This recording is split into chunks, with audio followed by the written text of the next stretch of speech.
Hey, you guys. Happy Friday. Woo. Okay. We're going to talk some about sex today, so it's going to be fun. Or it might be not so fun for some of you. But um, anyway, I'm going to just wait for some of you guys to jump on. And I'm going to chit chat a little bit here. So I want to just say that I'm super excited about these Friday lives. And one of our members after our last week suggested that I run a poll or a thread on what you guys want to hear about. So I did. I dropped that in the group, and now it's an announcement at the top of the page. One of the first things you see, especially for those who just joined the group. Say hi, you guys, as you're jumping in. I see you jumping in. So I loved that because it really communicated to me a little bit more about what you wanted to hear about. And that's one of the reasons why we're talking about sex and intimacy today. And so these Ask Me Anything Fridays, I think what I want to do with this new format is I'm going to start with a topic that we can discuss. But then at the end, we're still going to have a Q&A, which is open for pretty much anything you want to ask me. So we're going to try to talk about, I'm going to go for probably 20, 25 minutes on this particular topic. Today, I want to talk about this stage 1 of communication, which is a really big deal in all communication with anybody, but especially communication in your relationship. And I want to talk about how that plays out in the bedroom. But then at the end, if you have questions about just about your relationship in general, we'll do a Q&A. So I also wanted to let any of the new folks here in the group know that this is something that I do every single Friday, and I do it Fridays here at noon. I do other lives off and on during the week. This week I didn't get on a live, you guys. It's been a busy week. So this is something I do off and on, and the replays will be here for you. I also drop these in the Spectrum Straight Talk library as well, which I've mentioned quite a bit in here for you guys. So if you're not in there, that's a good way to be able to get to my content and my lives, and also lives that I'm doing in other groups that you're not in. It's all there. It's $27 a month, which is just, I tried to price that so that it's like less than, fast food for $4 for you guys, or you can just access it for a lifetime of $89. So that's there for you. Hey, Jen. Hi, Janine. Hi, first timer. I'm so glad you're here. Thanks for saying hi. So a couple of other quick announcements before we start. This topic today, the stages of communication, I've really been talking this up in the group this week because this is just really, really, really, really important stuff for your relationship. Now, this is important stuff for all relationships, but you guys who are in spectrum relationships, this is fundamental stuff because, as we know, you guys feel like you're speaking different languages, and that language barrier is massive. And so getting this communication down is just really critical and fundamental. And this is where so many misunderstandings happen and so much confusion happens. And this is where actually both of you end up feeling abused. And sometimes neurotypical partners are actually surprised to hear that their Asperger's or their autistic partner is feeling abused. Some of you are not surprised to hear that because your spouse has, or your partner has communicated that to you. But that baffles you sometimes because you're not an abusive person. I have been told by my autistic partner that I was a verbally abusive person, and I was absolutely, it was horrifying to me to be called verbally abusive. It is so not who I am. But I've understood a lot more since about this communication breakdown, these stages of communication and the way it breaks down, and it particularly in spectrum relationships. So this is critical stuff. So the announcement that I'm getting to here is that I've put together this group coaching program for you guys because I cannot take you all into my private coaching program. Some of you can't afford it, for one, but the other thing is that the private coaching is very intensive. It's 8 weeks to start of intensive work. We meet at least weekly, sometimes more than that, and I'm in touch with you every single day through messaging. I'm like in the trenches with you. It's like Nanny 911 virtually. If you guys are old enough to remember that show when the nanny moved in with the family and she's like observing and watching and intervening, and it's like that. And so it's a huge time commitment on my part and on my client's part. So I only take in literally like 5 clients at a time. So just so you know, I have a couple of spots opening up in June, and I've already had like 3 people contact me in the last week who are interested in those spots. If it's something you think you might want to do, if you think you're ready for that, definitely contact me, because those spots go fast, and I've got a waiting list. So anyway, so that's the reason why I'm starting this group. I want to do this group for you guys, and it's going to be 6 weeks, and we are going to, every week we're going to break down these 4 different stages of communication. And this is not just going to be me talking at you. We're going to be interactive, and we're going to share. We're going to have our own private Facebook group where we're going to be talking about this every day.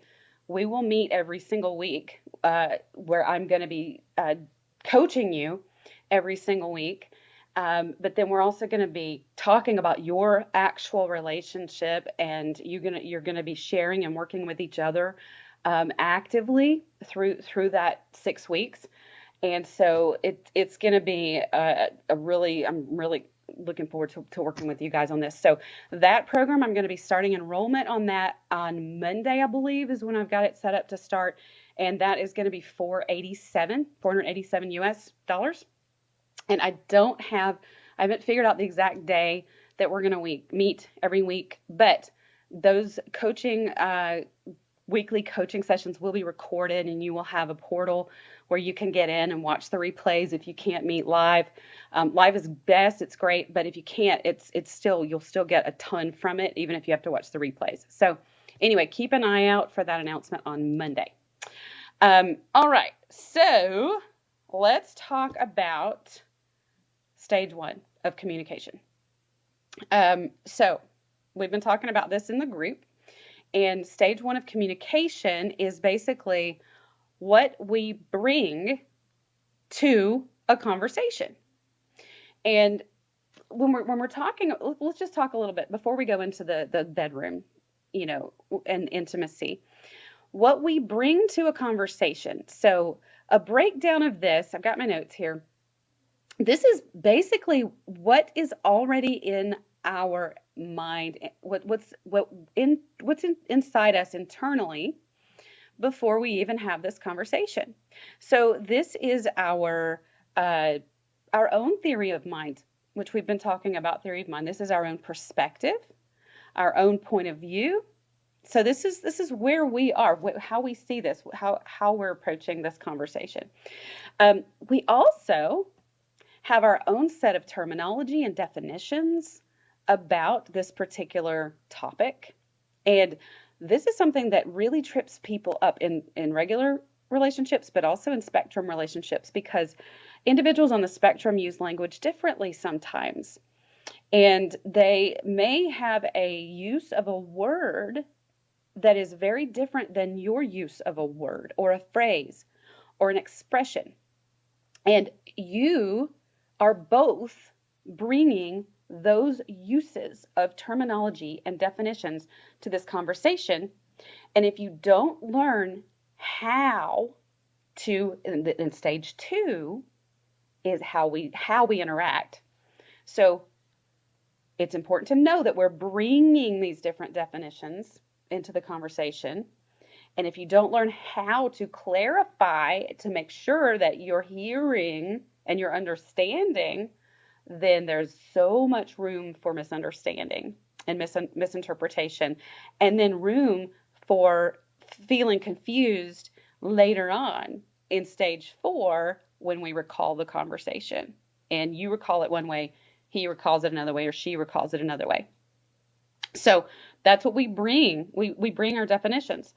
We bring our culture our culture, our values.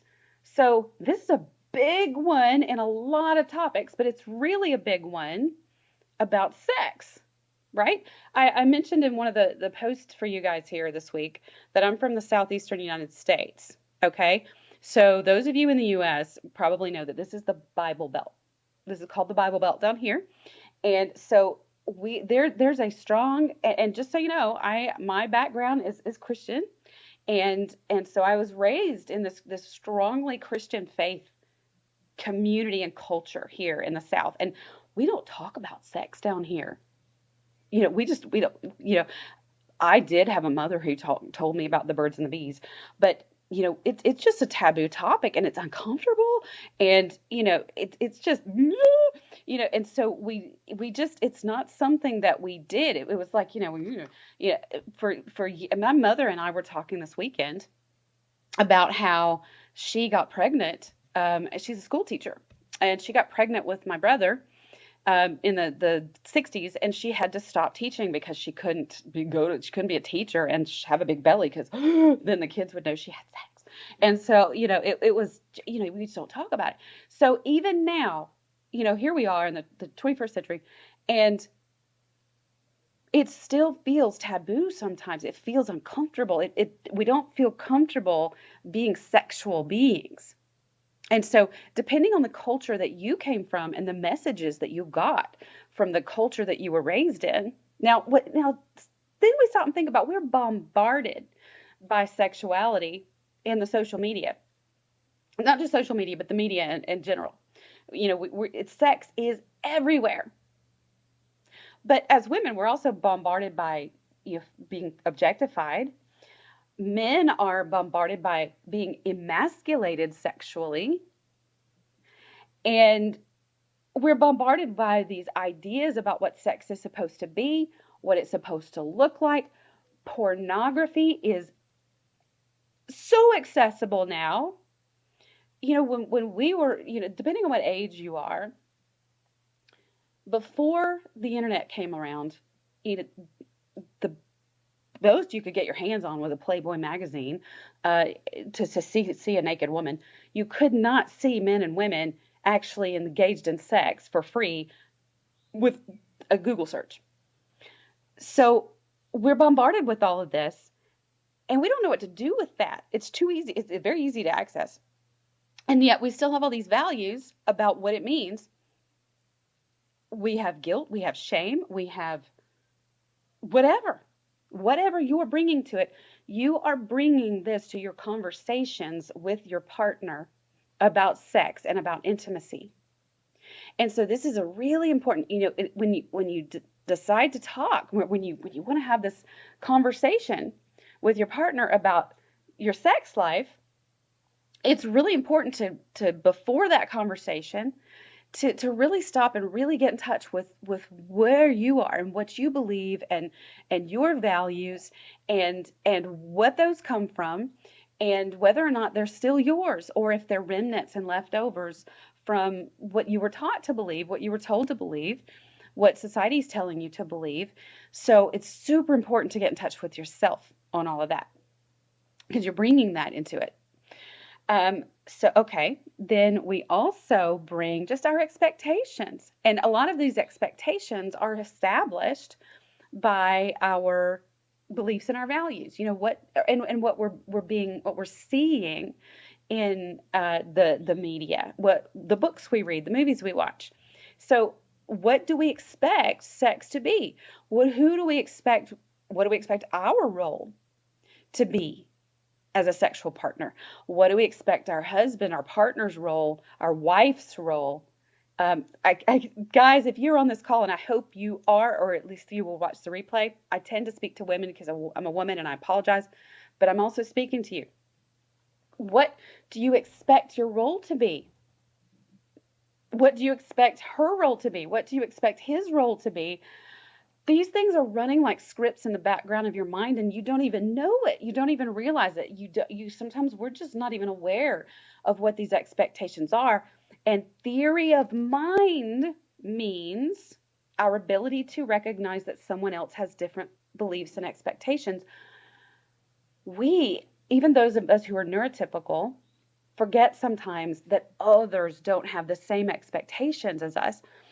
And our those of you who are on the spectrum, sometimes it's really hard for you to recognize that what you expect in a sexual relationship and what you are thinking that your role is and what you think satisfaction, sexual satisfaction means, what performance means, is not actually what she expects it to mean. Um, and so there we're going back to definitions and beliefs. And that's why it's so important to have these conversations and to clarify these things, because we come to these conversations with all these preconceived notions. Guys, if you have questions, Janine, I know you haven't been here before, pop them in. And there are only a few of you here today. But I also, if you're watching the replay, pop your questions in the comments afterwards, and I will get back to them as I can. But you guys, I hope you know by now that if you're live with me, ask me questions as I'm going, because I'll just keep talking. Okay. Okay. So something else that we bring is our way of thinking. You know, it's our personality, our way of thinking. Are we black and white thinkers? You know, do we kind of have this or that? Those on the spectrum, you guys on the spectrum, you're more black and white. You're more it's this or that. Those who are more neurodiverse, who are not on the spectrum, there's a lot more gray. There's a lot more room for middle ground and differences. So this is something else that we bring to these conversations about sex and about our sex life. Again, different values, different perspectives. I'm curious, those of you who are here, what are some other things? What are your thoughts? What kind of things do you bring? I'm going to ask you a question. What do you bring to these conversations about sexuality and intimacy? I'm going to wait on you.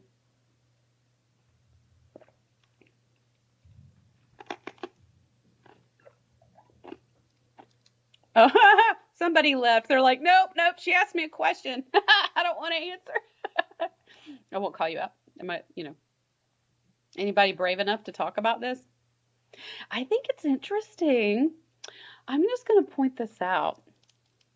I think it's interesting that in the poll that I ran for you guys, that sex and intimacy was at the top. You guys wanted me to do live on this, but this is like the least attended live that I've done yet.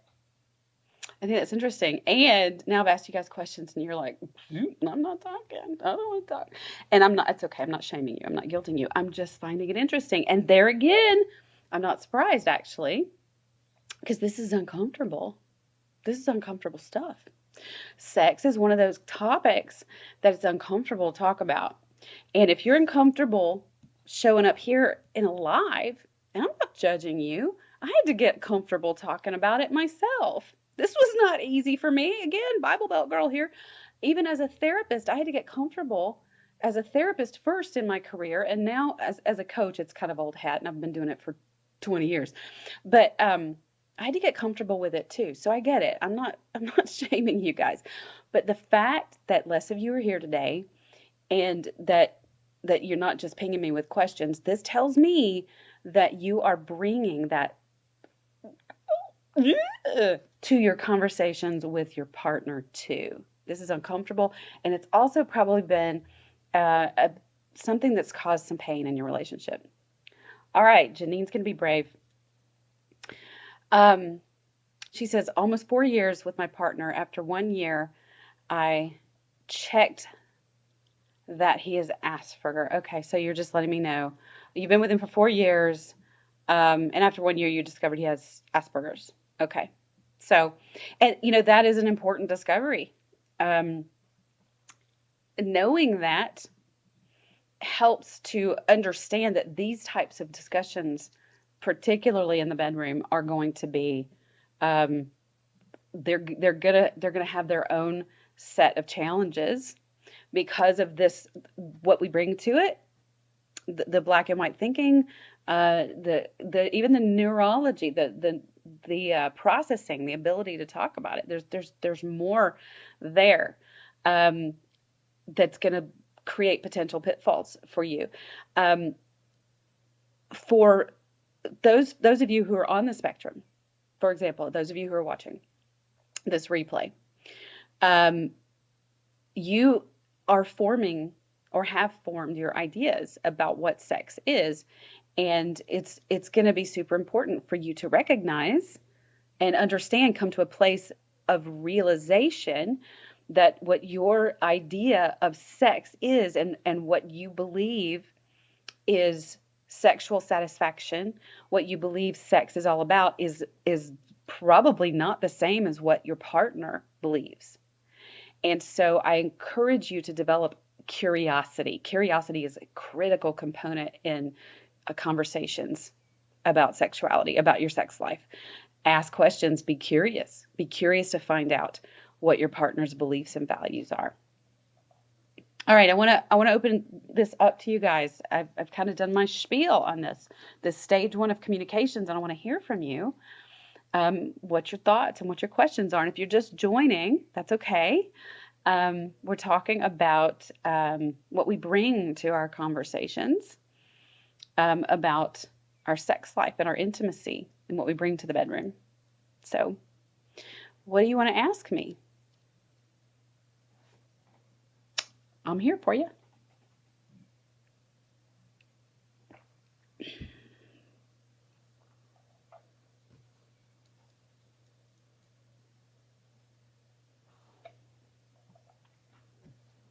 Because y'all know if you don't ask me a question, I'll just keep talking.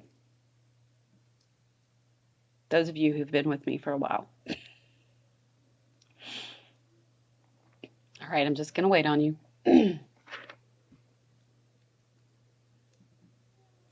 Well, okay, I'm going to keep talking. So, stage 1, what we bring. What I want you guys to do in this next week is I want you to think about not just your sex life, your intimate relationships with your partner, but I want you to think about this first stage of communication. Again, drop questions for me as I'm talking. I'm just going to talk so that we're not just sitting here staring at each other. I want you to think about this first stage of communication and how you may have barreled through to discussing something with your partner without really stopping and thinking about what you're bringing to it and what he may be bringing to it as well. And it can be a little dangerous to think about what he may be bringing to it because you could be wrong. It's dangerous to assume.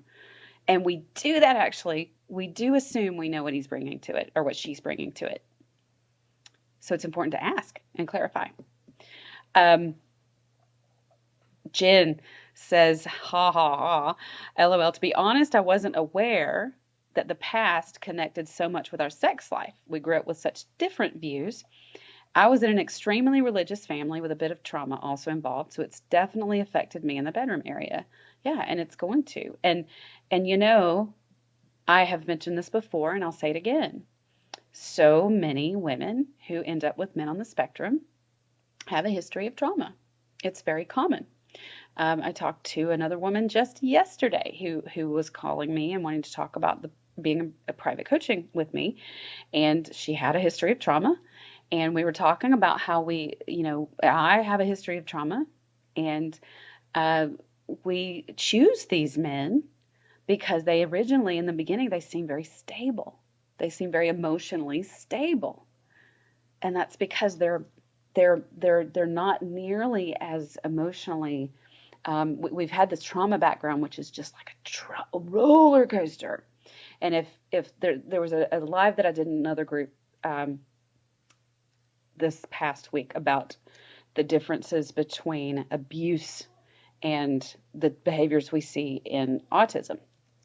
And I was talking about how the abusive relationship is like this roller coaster that's up and down, whereas there is emotional instability in an autistic relationship, but it's more flatline then drop and then flatline then drop. There's not this high and this low, because the abusive relationship wants to drip feed you with emotional highs.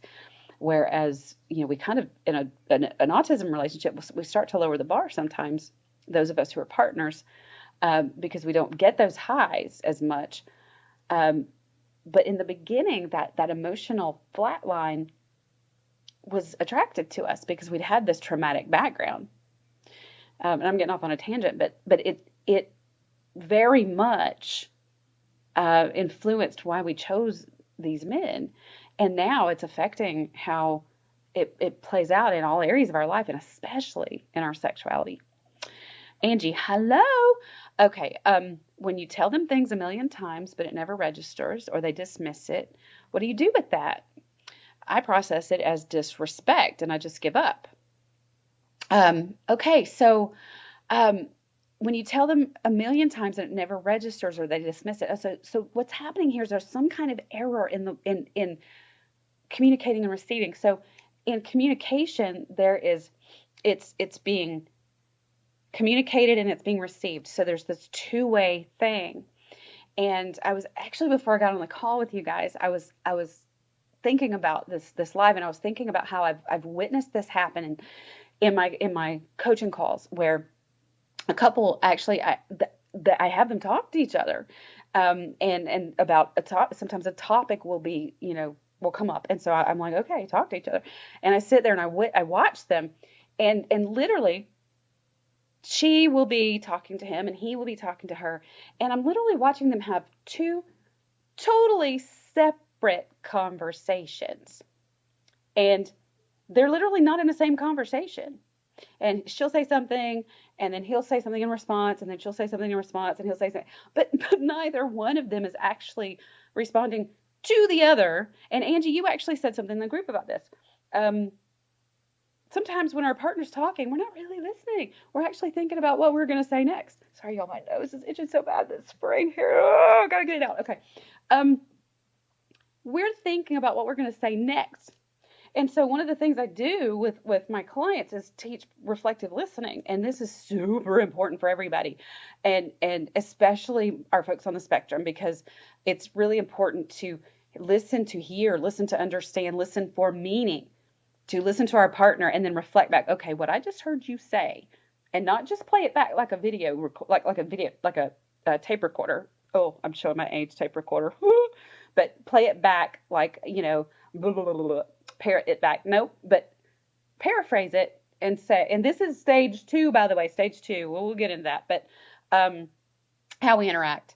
But yeah, this is what happens is when you're trying to communicate something and it's not being received because you're having 2 separate conversations.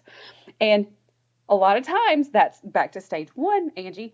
This is because you bring to the conversation what your goals for the conversation are, and all of your preconceived, all this stuff in the background in your head about it, and he's bringing to it his goals for the conversation and all his stuff, and then you guys are having totally separate conversations. And so he doesn't receive what you say, you don't receive what he says, and then everybody gets frustrated, it derails, it becomes an argument, and it's just And then you guys do it all over again next time. Rehash, boop, bloop. It continues. And it just never gets better because you don't have these tools. You don't have these communication tools. Angie said the trauma applies to you too. Then to get to the trauma added from these relationships feels like the nail in your coffin. Yeah, it does. And we do feel re-traumatized. And it does. It's re-traumatizing. And some of that is our triggers. We're triggered emotionally by our previous trauma, and sometimes what we see what we expect to see, guys. This is a brain phenomenon. This is built into our neurology.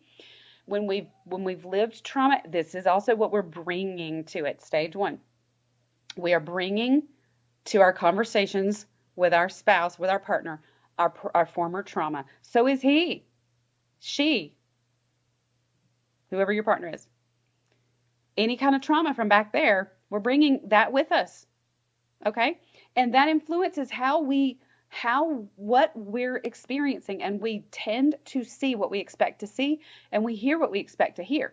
And if we are programmed to hear traumatic, if we're programmed to hear abuse, if we're programmed to be demeaned, if we're programmed to be devalued, if we're programmed to be diminished, it's programming. It's written into the script of our psyche. And so that is what we tend to hear, especially in these Asperger's interactions where you've got someone on the spectrum who is communicating in a way that can really masquerade in a way. It looks like gaslighting, it looks like abuse, but it's really not. It's something different. But we are triggered by this stuff that we're bringing with us. And that's why we feel abused. I've had so many women say, oh, I know he loves me. I know he cares. And he doesn't seem to be like this guy who's trying to hurt me. But everything I'm seeing absolutely looks like abuse. And if it looks like abuse, if it looks like a, whatever that expression is, it is. If it looks like a Brock, what is the expression? I don't know. But the thing is it's not. Now, caveat there, some folks on the spectrum, and guys, if you're here, if you're on the spectrum and you're here, this is not you. Because men who are on the spectrum and men who are abusers don't show up for this kind of stuff. Okay? So if you're here and you're paying attention and you're trying to learn, the chances of you being an abusive, narcissistic kind of personality are next to nil, because those guys don't show up for this stuff. But it is possible to have someone who's on the autism spectrum and the narcissism spectrum, the abusive spectrum. That's possible. So it's possible that you're in a relationship with that guy. That live that I did in another group about this is in my Spectrum library, guys. It was like a 50-minute live about it, and it's a really good one that breaks it down. Okay. Let's see. Let me scroll back here. Janine, yes, you're so right. Jen, yes, unfortunately, because we didn't know our differences, I emotionally disengaged a bit. So happy to be on track. Knowing we both didn't know. Yeah, you did disengage because you didn't know what was going on. I mean, and so you were triggered by it. That's what you were bringing to it. So you were triggered by it. Angie, in the bedroom, I'm the one that shuts down and withdraws because there's so many issues that it pushes me away. I can't connect because it feels like I'm just jumping through hoops when there's so many unresolved issues. I wish guys knew how much addressing other issues really does make the difference in the bedroom. Okay, so yes, it is important for him. It's optimal for him to recognize that addressing other issues makes a difference in the bedroom, but it starts with you knowing this about yourself. And this is something I stress to all of you. It starts with you. And so many of you are like, why do I have to do all the work? Well, you don't. You don't have to do all the work, but you got to do your work. You've got to do your work. And so many of you be like, well, I've been doing so much work all these years. Yes, I know. And I'm, I'm not denying that. You have been doing a lot of work all these years, and you feel like he's not been doing any of it. And I get that. I hear you. But if you still have work left to do, and if there's still things you can do to change things up on your end and fix things on your end that it's going to positively benefit your quality of life, your relationship, then why the heck would you not do that? That is a win for you. That is improving your quality of life. That I have no idea why you wouldn't do that. So yes. So Angie, yeah, recognizing what you're bringing to the bedroom, to the relationship, and then doing your work on that. That's what starts with you. And him recognizing it is optimal, and you can keep beating him over the head about it. So I got to do this, this stuff that I got to do. And then we can talk more. That stage 2 is about how to communicate in a way so that you are communicating in a way for him to receive. And that's the interactive part. That's stage 2. Oh, thank you, Lisa. If it looks like a duck and quacks like a duck. I swear, brain, senior moment there. Thank you. I needed that. Okay. What other questions do you guys have for me? It's 12:35. Um, if you have any other questions about this specifically, it's about sex and intimacy, throw them at me. But I also promised you a Q&A at the end of this about spectrum relationships in general. So, um, what do you got for me?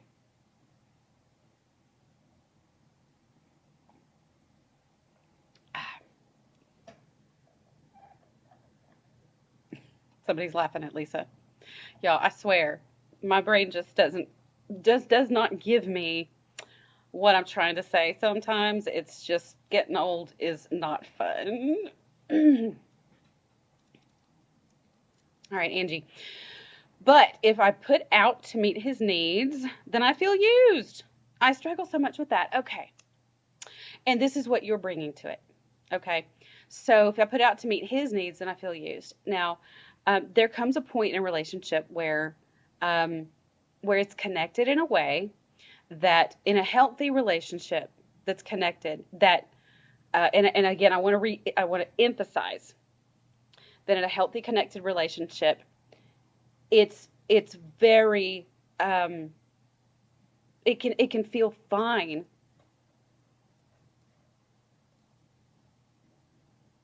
Did I lose you guys? Oh, wait. Okay, you're still there. It looked like I lost you guys. Anyway, in a very healthy relationship, we can give ourselves to our men in moments that we just aren't in it. We can we can be like, you know what, I'm not in it, but I realize you need it. So have at it. That really doesn't come until you feel a healthy connection. And so if you're not there yet, you're just not there yet. And that's okay. And that's a boundary you can have. You can have that. But I have absolutely seen healthy sexual relationships when couples get to that place where women and men, sometimes men actually are not ready to go all the time, and they get to a point where women are like, look, I really need this. You know, I need it. And guys are like, I'm not really in it. And the women are like, come on, I need it. And men are like, men are less likely to feel used. It's the truth. But sometimes men just aren't in it. But they're willing to go there for their spouses. Men on the spectrum have a little bit harder time with that. But there again, that goes back to those conversations are important to identify what sex is, to define what it is and what those expectations are. Because so many men on the spectrum have these, if you're a guy on the spectrum, I'm talking to you, these definitions of what sex is and what it's supposed to be. And knowing what her definition and what her expectation is really, really critical and really important. Understanding what your definition of performance is and what hers is, it's really important. Some men feel like performance is just crossing the finish line for himself or for her. And sometimes that's not what it is. So it's just important that you both understand and know what the meanings, what the different kinds of sex are. There's different kinds of sex. There's just, sometimes you just want to get it on and get it over with, or not get it over with. Sometimes you just want to get it on. Sometimes you want to connect. Sometimes you want to bond. Sometimes you want to cuddle. Sometimes you want to marathon all night long. All of those definitions need to be clarified. And if you or he have a definition that is just, this is what sex is and it's just this and it's always just this, but somebody else has a definition that's different, all that's got to be put on the table and figured out. Angie, I just struggle feeling like that's all we're good for. So when you put out there, nice, but be nice to me just because, then I feel like putting out. So that's all we're good for. I'm hearing that there's a value, a belief there, that we as women, that's what we're good for. So this is something, this is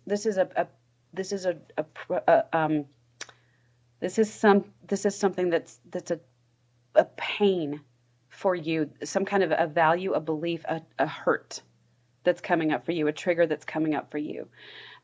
That's something that needs to be healed. And so it's good that you're recognizing this, and this is something for you to do some healing. Some healing needs to be done there for you. And there's a reason for that. We all have our why. I can see that you have had some, that there's a reason why that definition's there for you, that pain and that hurt and that belief is there for you. And so that's what you're bringing to it. And it's important for us all to know that. All right, ladies, what else? What else have you got? I've got about 2 or 3 more minutes. And again, you can always drop comments in the feed after this is over, and I'll get to it. Usually try to check my check our group off and on throughout the day as I can, but at least at the end of the day, I drop on there and see what you guys are saying to me. All right. We're good? All right, ladies, thanks for showing up today and for being vulnerable. And this is a tough topic. And so thanks for being vulnerable. And I look forward to hearing any more that you have to say about it in the group. And again, if you weren't here at the beginning, keep a watch out probably Monday. I'm going to be starting enrollment for the 6-week group that we're going to be doing on this communication, all these 4 stages of communication. I think it's going to be a really, really great opportunity for some of you to get some coaching in with me one-on-one. Well, one-on-one, not one-on-one like private, but some really good actual coaching about your relationship. So, Janine, you want my email? So I'll drop it to you right now here in the feed. Jody Carlton at spectrumrelationships.com. You guys can email me anytime. I try to check that and get back to folks once a day. And Lisa, you said you feel like it's not authentic. What is it that you're saying is not authentic? Before we drop off, I want to ask you what you mean by that. I didn't see your hold on. I've been so angry for so long. I don't even want to be touched. I feel resentment at wanting hugs. That's what you're saying is not authentic. Okay. So he's wanting hugs and you feel like that's not authentic and you've been angry for so long. Yeah. And so it may be that his wanting hugs from you is not it. I guess it depends on what your definition of authentic is. This goes back to what we're bringing to an interaction. And when I say conversation, sexual conversation is an interaction. It's sometimes it's that hugging, it's that touching. Any kind of interaction is a conversation of sorts. So what is your definition of a hug? What's the meaning of a hug? And so when you say I feel like it's not authentic, that tells me that you have a definition, and we all do, of what a hug is supposed to be. And so the question I would have for you is to clarify, what is a hug? What is in a hug? What's the meaning of a hug? And what is the meaning for you? What is the meaning for him? But I'm also hearing from you that you've got a lot of anger there. And so that meaning of a hug to you is connection of some sort, and that you've got anger there, and there's kind of a wall there that you just sort of, you don't want to have that connection. You're just kind of like, I don't want that. For him, you're questioning his authenticity of wanting that to connect with you. And it may be that he's attempting that connection, or he may be running a script that he thinks this is what he's supposed to do.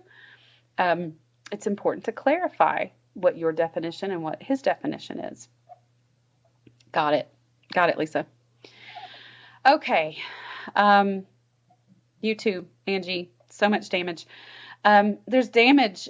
There is damage. You're right. There's damage. I want you guys to understand there's damage because of, there's so many layers here.